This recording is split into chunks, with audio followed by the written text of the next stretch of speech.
This is where I'm doing the one out of jasper, harder rock, to show the difference. You can see that I'm cutting slower than I did with the obsidian. Rock's harder, you gotta go slower. It's still pretty fast though.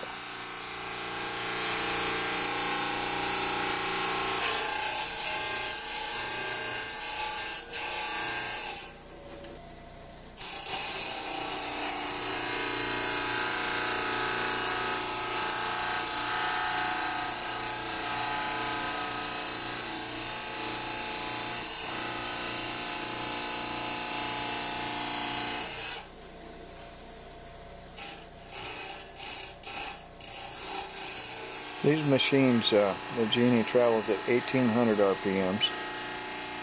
Some of your motors will go 1725. At around 2000's getting a little bit fast. But if you go, some of those motors that don't go near as fast or don't work as good. Something about the diamonds and the matrix of the diamonds and all that. A certain speed is perfect for a diamond. And at 1800, 1725 it seems to be ideal.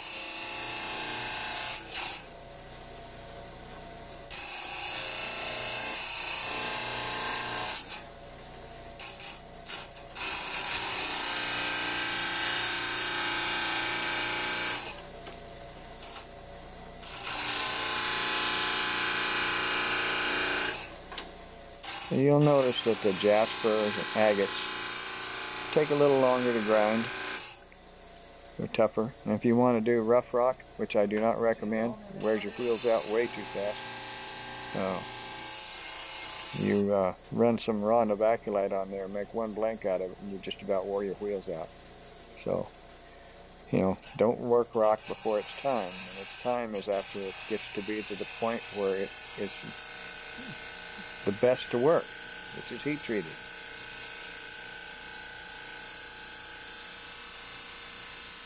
Working raw rock just shows how tough you are. And it'll wear you out, give you arthritis.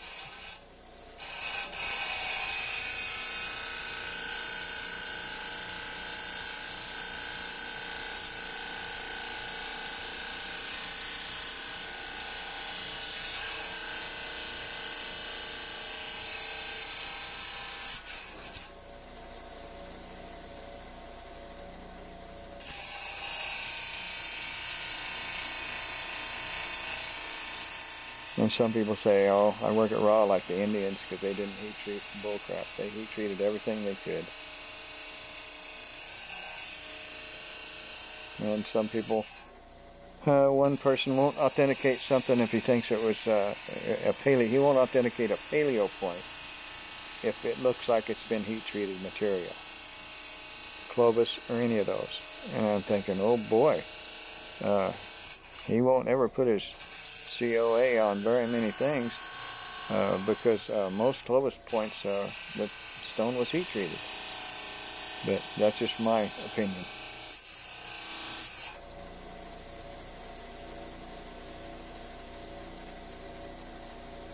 Pull it back up to where the flat part started letting water drip, whatever drip I wanted.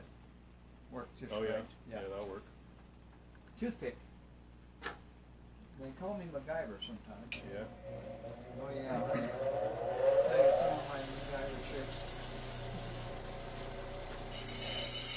First time I showed anybody my fog knapping was at Fort Osage in 1990. I brought my machine there and I showed people the complete thing from start to finish. Gene Stapleton recorded it. I don't know whatever happened to that recording. He did.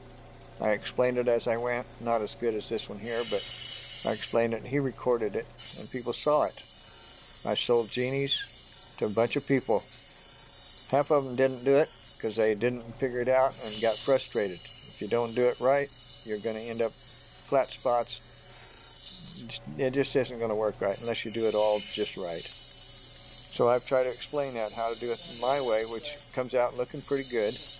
But then you've got all these other knappers too that are doing really good nowadays. But they learned, most of them learned it from somebody else or saw mine or something. But I never got to go by anybody's except Rich Warren gave me one.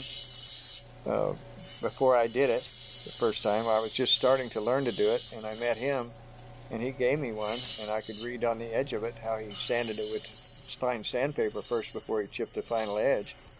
And so I didn't even know about abrading until that time. And then I decided that's what he was doing. And so I started sanding the edge, and oh boy, it strengthened it up enough. And from then on, I went crazy and surpassed him. Or at least I think I surpassed him. But I couldn't go by his way and do it his way, because he wouldn't show anybody anything at all about it or tell them anything about it. So I learned it all on my own, and here I'm giving it to everybody else. And have a happy time fog napping, because it's a wonderful thing, and you got to practice a lot. And if you don't do it for a while, you're going to get out of shape, and the first ones aren't going to be good till you get practiced up again.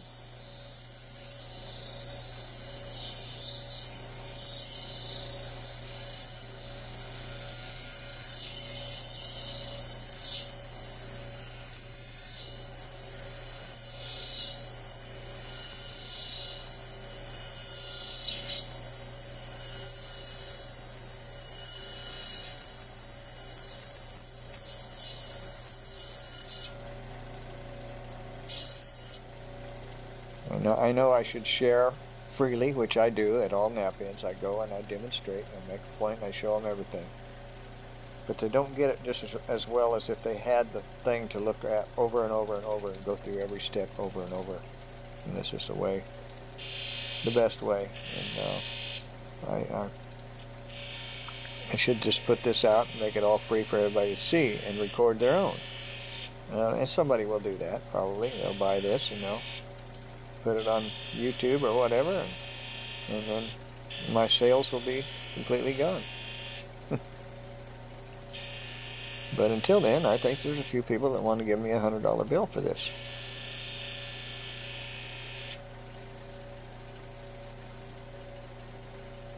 And it's guaranteed. You buy one of these, and if you can't do it right, then it's your fault. But if you do it exactly the way I tell you to here and you still fail, then it's a money-back guarantee. But if you follow the directions, you ain't going to fail. You see that's got the paper? Mm-hmm.